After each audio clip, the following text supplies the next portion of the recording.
Welcome વિદ્યાર્થી મિત્રો. આજે આપણે ચેપ્ટર નંબર 6 ના બોર્ડ એક્ઝામ અને ગુજકેટની પરીક્ષામાં પૂછાયેલા કેટલાક પ્રશ્નોની ચર્ચા કરીશું. તો શરૂ કરીએ ક્વેશ્ચન નંબર 1 થી. f of x is equal to e raised to 1 by x A x is not equal to 0 પર વધતું વિધેય વધતું અને ઘટતું કે કશું જ નહીં, આમાંથી આપણે વિકલ્પ શોધવાના છે. બેઝિક સિદ્ધાંત શું કહે છે દોસ્તો કે જો f dash x is greater than 0 તો એને ચુસ્ત વધતું વિધેય કહેવાય અને f dash x is less than 0 તો એને ઘટતું વિધેય કહેવાય. બરાબર. તો આના માટે આપણે ફર્સ્ટ ડેરિવેટિવ શોધી કાઢીએ. વિકલિતમાં ચેઇન રૂલ લાગશે. હું આને x સમજીશ તો e raised to x નું e raised to x અને મેં જેને x સમજી લીધો છે એનું મારે વિકલિત કરવાનું. 1 by x નું -1 upon x square. So minus e raised to x divided by x square. Okay. And this is less than 0. કારણ કે આ ધન વસ્તુ થશે, આ ધન થશે અને આગળ નેગેટિવ છે. So f dash x is less than 0 અને less than 0 થવાથી વિધેય આપણું ઘટતું વિધેય. હવે મિત્રો આ સેકન્ડ ક્વેશ્ચન પર ડિસ્કશન સ્ટાર્ટ કરીએ આપણે. y is equal to x cube પર એવું બિંદુ શોધો જ્યાં સ્પર્શકનો ઢાળ એટલે શું? તો કે dy by dx એ તેના y યામ બરાબર થાય. બિંદુ જોઈએ છે આપણે. x તરીકે હું x લઈ લઉં તો y બરાબર x ક્યુબ છે એટલે આપણું બિંદુ થયું x ક્યુબ. પણ આ x શું છે એ આપણે જાણવાનું. x તરીકે x રાખ્યો અને y બરાબર x ક્યુબ છે એટલે y યામ x ક્યુબ થયો. આ આપણું બિંદુ છે અને આ રહ્યો વક્ર. બરાબર. આપણે એવું બિંદુ શોધવાનું છે જ્યાં સ્પર્શકનો ઢાળ બિંદુના y યામ જેટલો થાય. દોસ્તો સ્પર્શકનો ઢાળ y બરાબર x ક્યુબ એટલે dy by dx બરાબર 3x સ્ક્વેર. હવે આપેલી શરત મુજબ સ્પર્શકનો ઢાળ એટલે કે 3x સ્ક્વેર એ બિંદુના y યામ જેટલો થાય. સ્ક્વેર ઉડાઈ ના મારશો દોસ્તો. 3x square minus x cube is equal to 0. x square common લેતા 3 minus x બરાબર 0 એટલે કે x સ્ક્વેર બરાબર 0 કે 3 minus x બરાબર 0 એટલે x બરાબર 0 કે x બરાબર 3. હવે x 0 લેશો તો y 0 એટલે એક બિંદુ તમને 0 0 મળે જે કોઈ જગ્યાએ વિકલ્પમાં આપ્યું નથી. પણ જો તમે x3 લેશો તો અહીંયા x ક્યુબ એટલે કે y 27 થશે એટલે બીજું બિંદુ આવશે 327 જે આપણા વિકલ્પમાં બેઠું છે. બરાબર. તો જવાબ આવશે સી. હવે અહીંયા દોસ્તો કેટલું ધ્યાન રાખજો. કેટલીક સરસ સરસ વાતો હું શીખવાડીશ તમને. f is from r to r f of x is equal to x square plus 6x plus 5 એ કયા અંતરાલમાં વધે છે ઘટે છે એ શોધવાનું છે. તો કામગીરીમાં આપણે શું કરીશું? x square plus 6x plus 15 derivative શોધીશું. ડેરિવેટિવ આવશે 2x plus 6, રાઈટ. હવે 2x plus 6 બરાબર 0 લઈ લો એટલે તમને પોઈન્ટ મળશે x બરાબર -3. એટલે હવે તમારે -3 ની આસપાસ રહેવાનું છે. જો x ગ્રેટર ધેન -3, જો x ગ્રેટર ધેન -3 તો હું શ્યોરલી કહી શકું કે x plus 3 is greater than 0. તો એને હું 2 વડે ગુણી નાખું તો 2x plus 6 is greater than 0. એટલે આપણું ડેરિવેટિવ greater than 0 થાય જો x is greater than -3 એટલે કે -3 થી ઇન્ફિનિટીવમાં વધતું વિધેય છે. -3 થી ઇન્ફિનિટીવમાં વધતું વિધેય છે, રાઈટ. અને જો x is less than -3 x plus 3 is less than 0. તો 2x plus 6 is less than 0. એ માઇનસ ઇન્ફિનિટી ટુ -3 માં એ ઘટતું વિધેય છે, આમાં વધે છે અને આમાં ઘટે છે. હવે વિકલ્પો શોધી કાઢીએ અને શું જવાબ છે ચેક કરી લઈએ. અહીંયા વિકલ્પો જોશો દોસ્તો તો તમને -3 ટુ ઇન્ફિનિટીમાં વધતું વિધેય છે એવી ખાતરી થઈ જશે. ખૂબ સિમ્પલ ક્વેશ્ચન પણ બહુ ઇમ્પોર્ટન્ટ વસ્તુ છે. આ વક્રના 1-2 બિંદુએ અભિલંબનો ઢાળ. દોસ્તો સ્પર્શક અને અભિલંબ એકબીજાને કાટખૂણે હોય છે. તો x² is equal to 4y પરથી હું 2x 4 times dy by dx. So 2x by 4 is equal to dy by dx, and therefore dy by dx is equal to x by 2 કહેવાય. હવે આ સ્પર્શકનો ઢાળ એટ સ્પેશિયલ પોઈન્ટ 1 2 એટલે x ની જગ્યાએ 1 અને y ની જગ્યાએ 2 એટલે સ્પર્શકનો ઢાળ આવ્યો. આ શું આવ્યો? સ્પર્શકનો ઢાળ. એટલે અભિલંબનો ઢાળ એનો વ્યસ્ત અને વિરોધી, એનો વ્યસ્ત અને વિરોધી. આન્સર -2 થશે. બરાબર, આન્સર -2 થશે. અભિલંબનો ઢાળ -2 આવશે.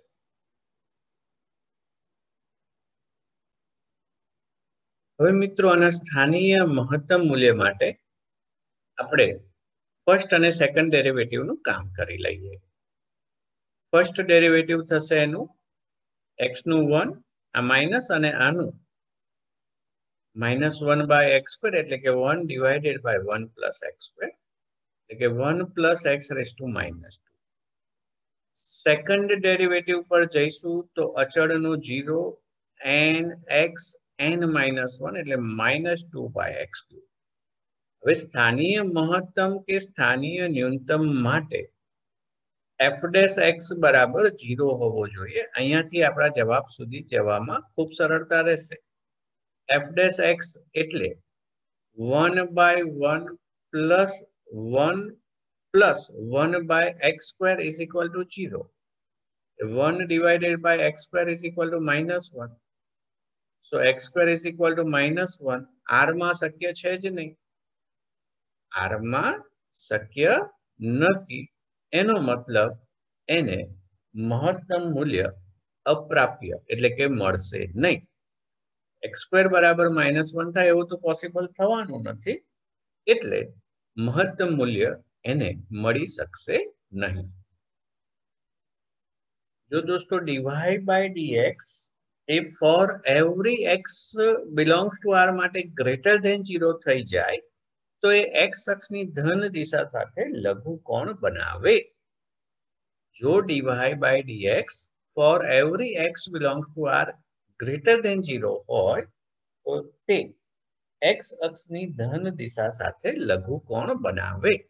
એટલે હવે આપણું ટાર્ગેટ રહ્યું dy by dx જાણી લેવાનું.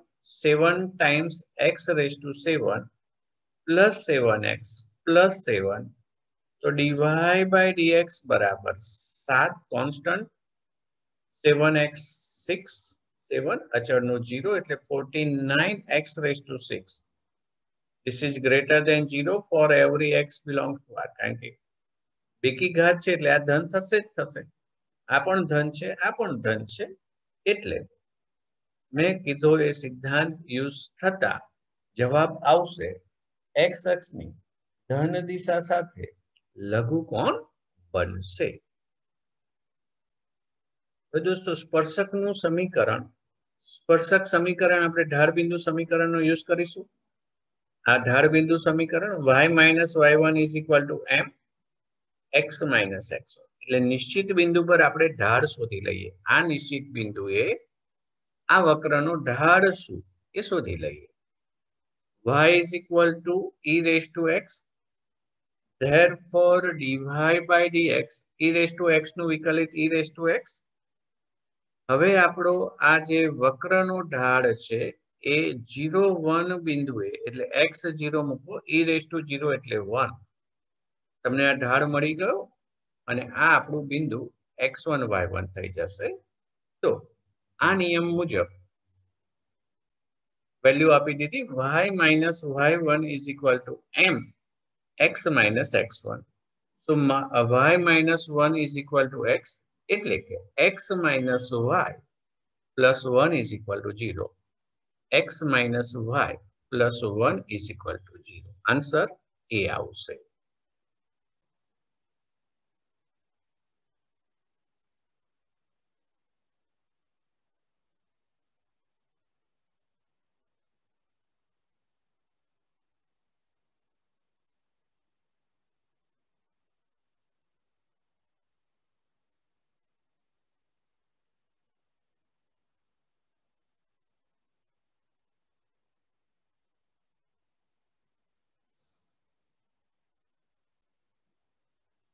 હવે વાલા વિદ્યાર્થી મિત્રો અહીંયા વધતા ઘટતા વિકલનની વાત કરાવડાવશે આપણી પાસે. વધતું ઘટતું વિધેય એ વિકલિત જ કહી શકશે. log base 10 cos x. Therefore f dash x પર જતા પહેલા આપણે fx ને બેઝ e વાળો બનાવી દઈએ. એટલે log cos x log 10 base e. Right? એટલે હવે હું વિકલિત મેળવી શકીશ. log 10 બેઝ e કોન્સ્ટન્ટ રહેશે. ચેઇન રૂલ લાગશે. 1 upon cos x અને cos x નું વિકલિત minus sin x. Therefore f dash x બરાબર log e base 10 આ આધાર પરિવર્તનનો નિયમ અને આ minus 10x. 0 થી pi by 2 માં 10x ધન છે. log e base 10 એ વેલ્યુ ધન છે એટલે આખું તમારું ફર્સ્ટ ડેરિવેટિવ લેસ ધેન 0 થશે. તો જવાબ કહેવાશે ઘટતું વિધેય છે. વધતા ઘટતા વિધેય માટે f dash x greater than 0 તો વધતું, f dash x less than 0 તો ઘટતું. એનો અર્થ મારે વિકલિત શોધવાનું હતું. આગળ વધીએ નવા પ્રશ્ન તરફ. હવે દોસ્તો અભિલંબના સમીકરણ માટે સ્પર્શકનો ઢાળ ત્યારબાદ અભિલંબનો ઢાળ મળશે. તો સૌ પહેલા હું સ્પર્શકનો ઢાળ શોધવા y is equal to x square minus 2x plus 4 માંથી dy by dx મેળવી લઉં. dy by dx 2x minus 2 and therefore dy by dx at 0.13 x બરાબર 1 મૂકી દો.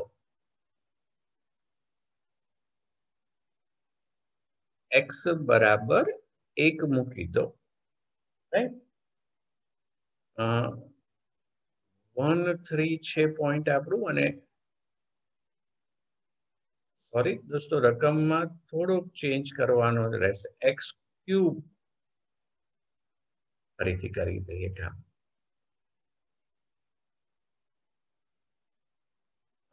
રકમમાં x ક્યુબ જરૂરી છે, નહીં તો જવાબ નહીં આવે. x ક્યુબ હશે. y is equal to x cube minus 2x plus 4. Therefore dy by dx is equal to 3x square minus 2 and therefore dy by dx at 0.13 x 1 આપવાનો રહેશે. એટલે 3 ઓછા 2 આ સ્પર્શકનો ઢાળ થયો. તો અભિલંબનો ઢાળ એનો વ્યસ્ત અને વિરોધી એટલે -1 થાય. વાત પતી જશે. હવે અભિલંબનો ઢાળ મળી ગયો, બિંદુ મળી ગયું એટલે અભિલંબનું સમીકરણ y minus y1 m x minus x1. So y minus 3 is equal to minus x plus 1 એટલે x plus y minus 4 is equal to 0. ઘટતા વિધેયની વાત કરે છે દોસ્તો કે આ વિધેય કયા અંતરાલમાં ઘટે છે. ઘટે છે એવું તો એ લોકો કહી જ દે છે, ખાલી અંતરાલ કયો એ આપણે શોધવાનું. તો જો તમને યાદ હોય તો મેં લાસ્ટ લેક્ચરમાં આ વાત કીધી હતી કે આનું ડેરિવેટિવ યાદ રાખજો. x રેઝ ટુ x નું derivative x raise to x 1 plus log x. ખરું ને?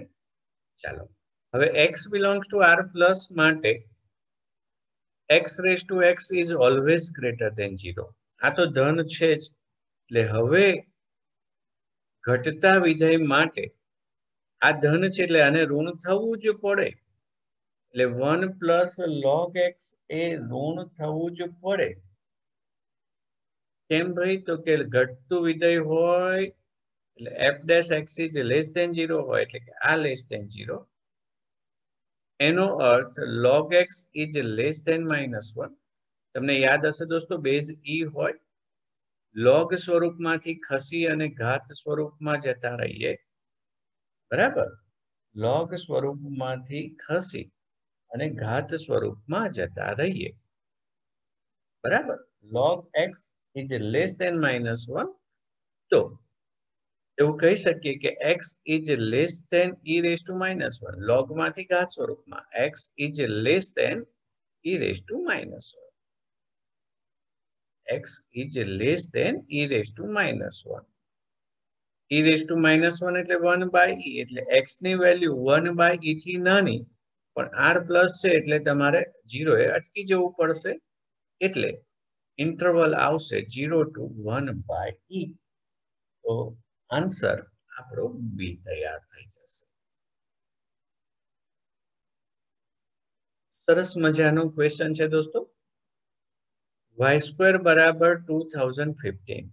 સ્પર્શકો વચ્ચેનો ખૂણો, એટલે બેઉ આગળ સ્પર્શકોના ઢાળ શોધી કાઢો. તો આનો dy 2y dy by dx constant 0 આપે ને weekly. dy by dx 2015x હશે નહીં તો પ્રશ્ન આગળ જશે જ નહીં, રકમમાં સુધારો. એટલે અહીંયા 2015 એટલે 2015 ડિવાઇડેડ બાય 2y. અહીંયા y છે ને, અહીંયા x હશે 2015x. So y² નું 2y dy by dx is equal to 2015 x નો 1. હવે વિદ્યાર્થી મિત્રો dy by dx at 0 0 origin ઉગમ બિંદુ, એટલે y ની જગ્યાએ હું જો 0 મૂકીશ તો આ તો અવ્યાખ્યાયિત થઈ જશે. y બરાબર 0 મૂકીશ તો છેદ 0 થઈ જાય એટલે અવ્યાખ્યાયિત થયો. બરાબર? મતલબ શિરોલંબ હશે. આ સ્પર્શક શિરોલંબ હશે, જેનો ઢાળ અવ્યાખ્યાયિત હોય એ શિરોલંબ હોય. અને x² is equal to 2014 y માં 2x 2014 અને y નું dy by dx. So 2x divided by 2014 છેદ હું જાણી જોઈ નથી ઉડાવતો. dy by dx at 0 0 શૂન્ય શૂન્ય શું થશે? તો x 0 મૂકીશ એટલે 0 થઈ જાય. આ શિરોલંબ છે, જ્યારે ઢાળ 0 થાય એ સમક્ષિતિજ થાય. એક સ્પર્શક શિરોલંબ છે ને એક સમક્ષિતિજ છે, એમની વચ્ચે બનતો ખૂણો એ કાટખૂણો જ હોવો જોઈએ. ક્લિયર? Pi by 2. વિદ્યાર્થી મિત્રો આ ક્વેશ્ચન હવે તમારા માટે આવ્યો. x - 1 by x વાળી વાત આપણે શીખ્યા હતા. તો આ x પ્લસ 1 by x નું સ્થાનીય મહત્તમ મૂલ્ય શું છે? આ જવાબ તમારે મને કોમેન્ટ બોક્સમાં આપવાનો રહેશે. રાઈટ? ચાલો આગળ વધીએ. સરસ લોજિકલ ક્વેશ્ચન છે વિદ્યાર્થી મિત્રો. સ્પર્શક x અક્ષની ધન દિશા સાથે π/4 માપનો ખૂણો બનાવે. x અક્ષની ધન દિશા સાથે π/4 એટલે એનો ઢાળ tan π/4 એટલે 1 થાય. વક્ર પરના જે બિંદુએ સ્પર્શક x અક્ષની ધન દિશા સાથે π/4 માપનો ખૂણો. 11 સાયન્સમાં આપણે આ વસ્તુ શીખ્યા છે કે x અક્ષની ધન દિશા સાથે જે ખૂણો બને તો ઢાળનું મૂલ્ય આપશે. એટલે ઢાળનું મૂલ્ય 1 થયું. હવે તમારી પાસે જે વક્ર છે y² બરાબર x, so 2y dy by dx is equal to x નો derivative 1 dy by dx is equal to 1 upon 2y. પરંતુ ઢાળ આ જે ઢાળ છે તો 1 છે એવું ખબર છે. એમ એટલે શું? તો કે dy by dx આ કન્ડિશન પરથી ઢાળનું મૂલ્ય 1 ખબર પડી ગઈ છે. એટલે 1 is equal to 1 by 2y. y ને ઉપર લઈ જતો રહો તો y is equal to 1 by 2. બરાબર. હવે x બરાબર y² છે એટલે x બરાબર 1 by 4 થશે. એટલે x યામ 1 by 4 અને y યામ 1 by 2. આન્સર બી મળશે.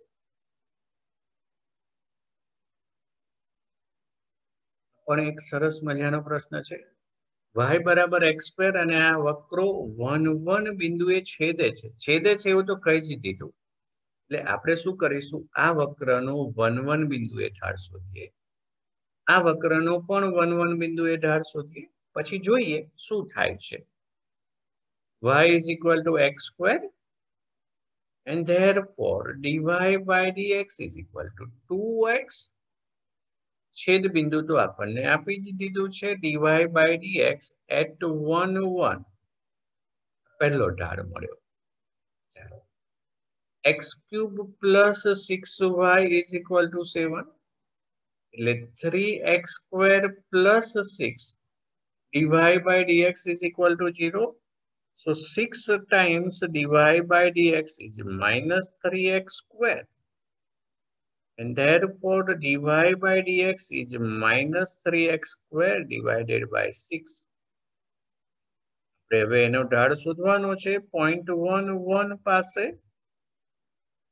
એટલે x ની વેલ્યુ 1 આપશો દોસ્તો તો -1 by 2.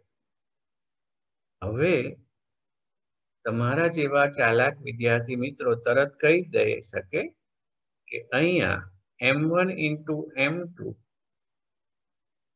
-1 થાય છે એટલે આ કાટખૂણે છેદશે. કાટખૂણે છેદશે. રાઈટ. ઢાળનો ગુણાકાર -1 હોય તો પરસ્પર લંબ હોય. દોસ્તો ઢાળવાળી વાત જોઈ કરી તમે કેટલી બધી વાર પૂછાય છે. આ વક્રનો આ બિંદુએ ઢાળ 4 આપી દીધો છે. સ્પર્શકનો ઢાળ 4 છે. અહીંયાથી મારે y² is equal to ax³ plus b માંથી dy by dx મેળવવાનો 2y dy by dx બરાબર 3ax². and therefore dy by dx is equal to 3ax² divided by 2y. આ ઢાળ at 0.23 x 2 મૂકીશ દોસ્તો એટલે 4 તરી 12 અને y 3 મૂકીશ એટલે 6. પરંતુ આ તમને રકમમાં આપી દીધું છે કે 2 3 બિંદુ આગળ સ્પર્શકનો ઢાળ 4 છે. એટલે 4 is equal to 2a. a is equal to 2. a is equal to answer આવશે 2. આ બીજો ક્વેશ્ચન આવ્યો જેનો જવાબ તમારે મને કોમેન્ટ બોક્સમાં આપવાનો રહેશે. સ્પર્શકનો ઢાળ dy by dx શોધી કાઢો અને ત્યારબાદ આ dy by dx at 0.11 શોધવાનું છે. બરાબર. આ તમારા માટેનો ક્વેશ્ચન છે.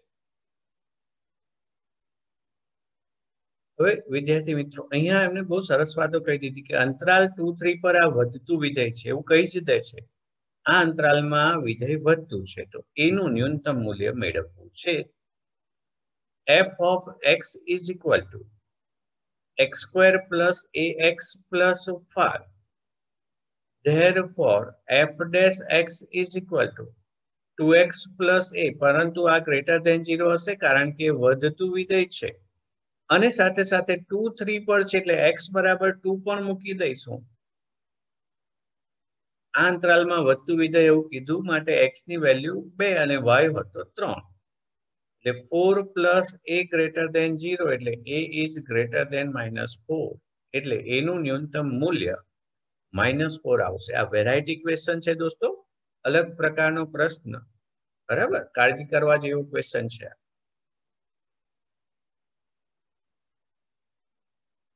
y² = 8x પરનું એવું બિંદુ દર્શાવો એટલે કે શોધો જ્યાં dx/dt = dy/dt થાય. તો y² = 8x માં આપણે t ને સાપેક્ષ ડેરિવેટિવ લઈએ, 8 dx/dt. આ ઇક્વલ છે માટે કેન્સલ થશે. 2y = 8, so y = 4. અને y = 4 અહીંયા આપી દઈશું દોસ્તો. તો 16 = 8x એટલે x = 2. બિંદુ મળી ગયું કે નહીં? 2, 4. x યામ 2 અને y યામ 4. ડી વિકલ્પમાં બેઠા છે. ક્લિયર? કે અને હવે આગળ વધીએ. જોઈ લો આ વસ્તુ આપણને આવડે છે કે નહીં? નિશ્ચિત બિંદુએ અભિલંબનું સમીકરણ. તો આ ત્રીજો ક્વેશ્ચન જેનો આન્સર તમે મને કોમેન્ટ બોક્સમાં આપશો. બરાબર છે દોસ્તો? ઓકે, મળીશું હવે ફરી પાછા નવા ચેપ્ટરના નવા પ્રશ્નો સાથે.